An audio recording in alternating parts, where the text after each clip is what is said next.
അസ്സലാമു അലൈക്കും വറഹ്മത്തുള്ളാഹി തആല വബറകാതുഹു. സ്നേഹമുള്ള സഹോദരന്മാരെ, സഹോദരിമാരെ, രക്ഷിതാക്കളെ, പരിശുദ്ധമായിരിക്കുന്ന റബീഉൽ ആഖിർ മാസത്തിൻ്റെ ബർക്കത്തുകൊണ്ട് റബീഉൽ ആഖിർ മാസത്തിൽ വഫാത്തായ മൺമറഞ്ഞു പോയ ഔലിയാക്കന്മാരുടെ ബർക്കത്തുകൊണ്ട് എല്ലാ ഔലിയാക്കന്മാരുടെയും ബർക്കത്തുകൊണ്ട് അല്ലാഹു സുബ്ഹാനഹു വ തആല നമ്മുടെ ഹലാലായ ഉദ്ദേശങ്ങൾ, മുറാദുകൾ അല്ലാഹു പൂർത്തീകരിച്ച് തരുമാറാവട്ടെ. പല നിലക്കും പ്രയാസങ്ങൾ അനുഭവിക്കുന്നവരാണ് എല്ലാവരും. അവർക്ക് അല്ലാഹു ഖൈറും ബർക്കത്തും പ്രദാനം ചെയ്യുമാറാവട്ടെ. ഇന്ന് ഞാൻ നിങ്ങൾക്ക് വേണ്ടി പറഞ്ഞു തരുന്നത്, കുട്ടികളുടെ സ്വഭാവം നന്നാവാൻ,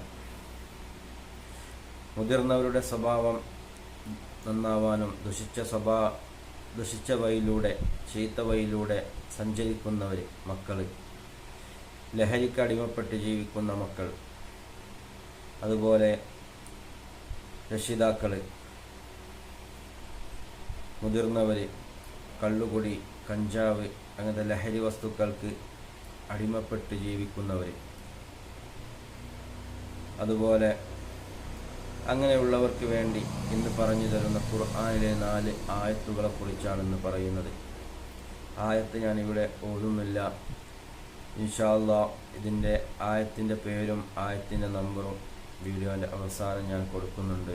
ഇൻഷാ അല്ലാഹ് അത് നോക്കി ഖുർആനിൽ നിന്ന് നിങ്ങൾ ഓതുക. ഇൻഷാ അല്ലാഹ് അത് വെള്ളത്തിൽ മന്ത്രിച്ച് അവർക്ക് കൊടുക്കുക. മുതിർന്നവർക്ക് ഓതാൻ കഴിയുന്നുണ്ടെങ്കിൽ അവർ ഓതുക. ഇൻഷാ അല്ലാഹ് തെറ്റിൽ നിന്നൊക്കെ അള്ളാഹു വിട്ടു നിർത്തി സന്മാർഗത്തിൻ്റെ പാതയിലൂടെ നടക്കാൻ അള്ളാഹു എനിക്കും നിങ്ങൾക്കും അള്ളാഹു തൗഫീഖ് ചെയ്യുമാറാവട്ടെ. ഇസ്രാ സൂറത്തിലെ 2 ആയത്തുകളാണ്. 45, 46 ആയത്തുകളാണ് സൂറത്തുൽ ഇസ്രായിൽ ഉള്ളത്. അതുപോലെ തൗബ സൂറത്തിലെ 129 ആയത്താണ്. അൽ ബഖറ സൂറത്തിലെ 137 ആയത്ത്. അതുപോലെ നേർവഴി ഉദ്ദേശിച്ചുകൊണ്ട് യാ ഹാദി യാ അല്ലാഹ് എന്ന അള്ളാഹുവിൻ്റെ നാമം ധാരാളം നമ്മൾ ചൊല്ലുകയും ചെയ്യുക. ഇൻഷാ അല്ലാഹ് അല്ലാഹു സുബ്ഹാനഹു വ തആല